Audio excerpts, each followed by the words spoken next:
Penganjuran jualan rahmah Ramadan Mantai Aidilfitri serta program MySafe antara paparan disediakan dari Melaka. Perinciannya bersama Nurul Ashikin Abdul Halim. Silakan Ashikin.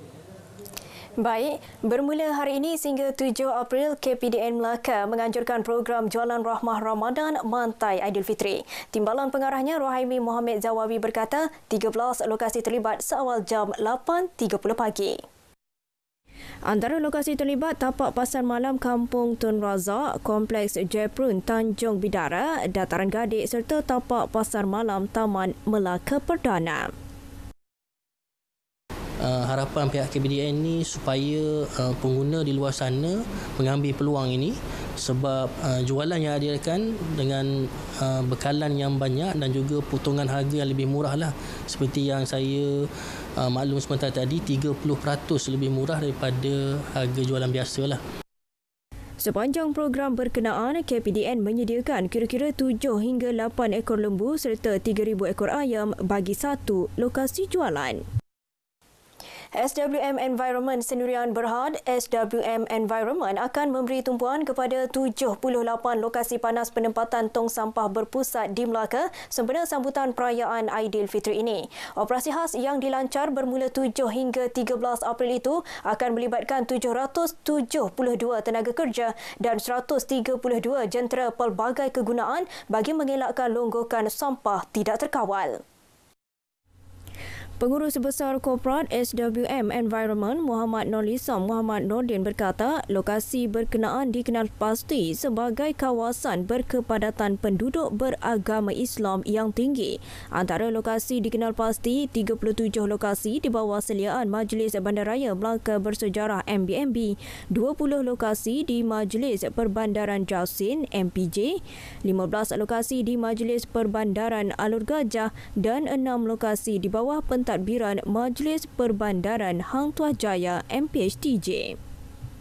Dan pada masa sama juga kita ingin menyuruh agar masyarakat cuba mengamalkan 3R sewaktu sambutan Hari Raya, reduce, reuse dan recycle, khususnya sistem makanan. Sistem makanan biasanya bila hari perayaan akan ada berlaku sedikit lebihan. Jadi kita menggalakkan agar buat persiapan ikut keperluan, sekiranya ada agar diasingkan sistem makanan itu. Dan bahan-bahan lain ataupun barang-barang yang berkitar semula, harap mungkin orang ramai boleh kita membuat kitar semula menggunakan program kita recycle SWM Environment. Beliau berkata demikian dalam sidang media taklimat berkaitan strategi operasi Hari Raya Aidilfitri dan Majlis Berbuka Puasa bersama media di Bandar Hilir. Orang ramai dinasihat tidak menghalang laluan kenderaan dan mengasingkan sisa makanan dan sisa yang boleh dikitar semula. 3 bazar Ramadan di Melaka terlibat dalam program MySafe yang dikelolakan Pertubuhan Gema Melaka. Menurut Naib Pengerusi Pertubuhan berkenaan, bazar yang terlibat ialah di Pringgit, Jasin Bestari dan Pekan Alur Gajah. Setiap makanan dan minuman yang diterima daripada peniaga akan ditimbang terlebih dahulu sebelum dilabel. Kita kumpulkan mana makanan lebihan yang tidak terjual, kita kumpulkan dan kita akan bagi kepada golongan yang memerlukanlah. So setakat ni sukarelawan kita terdiri daripada 10 orang untuk setiap hari, tu mencecah lebih kurang dalam 200 orang lah satu hari. Inisiatif berkenaan turut mendapat sokongan peniaga terlibat. Dia sangat bagus dan memudahkan kita lah. Sebab kita tahu kita berniaga, tak semestinya hari-hari kita akan habiskan. So, bila tak habis makanan tu, dia jadi satu pembaziran untuk kita. So, daripada kita membazir, so, dengan adanya MySafe ni, kita dapat bagi dekat orang yang lebih memerlukan makanan macam tu lah. Dapat membantu daripada segi pembaziran makanan di Bazar Ramadan Peringgit ni. Dapat membantu macam pembaziran ni, dapat membantu gelandangan-gelandangan di luar. Boleh mengkongsi rezeki yang tak habis lah. Sepanjang 2 minggu Ramadan, pihaknya berjaya mengumpul sehingga 2.5 tan makanan di 3 bazar Ramadan berkenaan. Dalam merancakan Tahun Melawat Melaka TMM 2024, Pusat Perubatan Oriental Melaka Straits meluaskan lagi promosi kesihatannya ke negara jiran Indonesia. Setakat ini, Pusat Perubatan berkenaan hanya menerima kira-kira 1% pesakit dari Indonesia daripada keseluruhan 120,000 pesakit yang diterima setahun. Pihaknya mensasarkan peningkatan 5% pesakit dari Indonesia mendapatkan rawatan di pusat perubatan berkenaan tahun hadapan sekaligus merancangkan subsektor pelancongan kesihatan di Melaka. Kerajaan negeri juga kita ada bersama-sama dengan Melaka Health Tourism lah untuk mempromosi negeri kita lah. Pasal dia hanya bukan sahaja membantu dari segi hospital tetapi industri lain jugalah.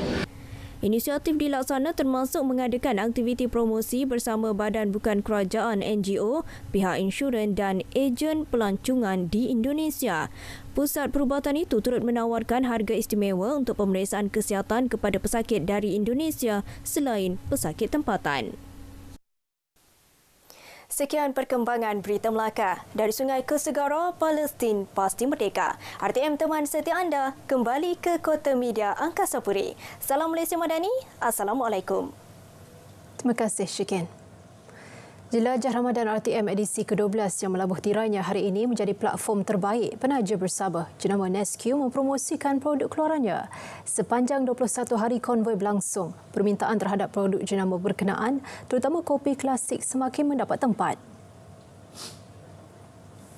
Pengasas Nesque, Zamri Abu berkata, Jelajah Ramadan RTM membuka peluang kepada syarikat itu memperkenal serta mempromosi produk mereka selain medium mendekati semua lapisan masyarakat. Aroma dan rasa mengimbau nostalgia ini memang kita tagline kita untuk kopi ini. Memang keunikan kopi klasik ini berbeza dengan produk-produk kopi lain di pasaran. Kerana apa yang beza kopi klasik adalah kita ada campuran sarang burung walet. Okey, kemudian yang kedua kita pakai biji kopi yang berkualiti itu Arabica coffee.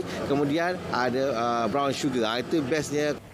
Selain kopi klasik, Nesque juga mempunyai produk lain seperti minuman sarang burung walet dan Rochnell. Okay, untuk sepanjang tahun 2024 ini, untuk baru bulan 3 bulan 4, kita target kita, sasaran kita cecah hingga RM5 juta sebulan. RM5 juta sebulan? Betul, untuk jenis produk kita. Betul. Zamri turut berharap dapat meneruskan kerjasama bersama RTM pada masa akan datang selepas kejayaan melalui konvoi Jelajah Ramadan RTM edisi ke-12.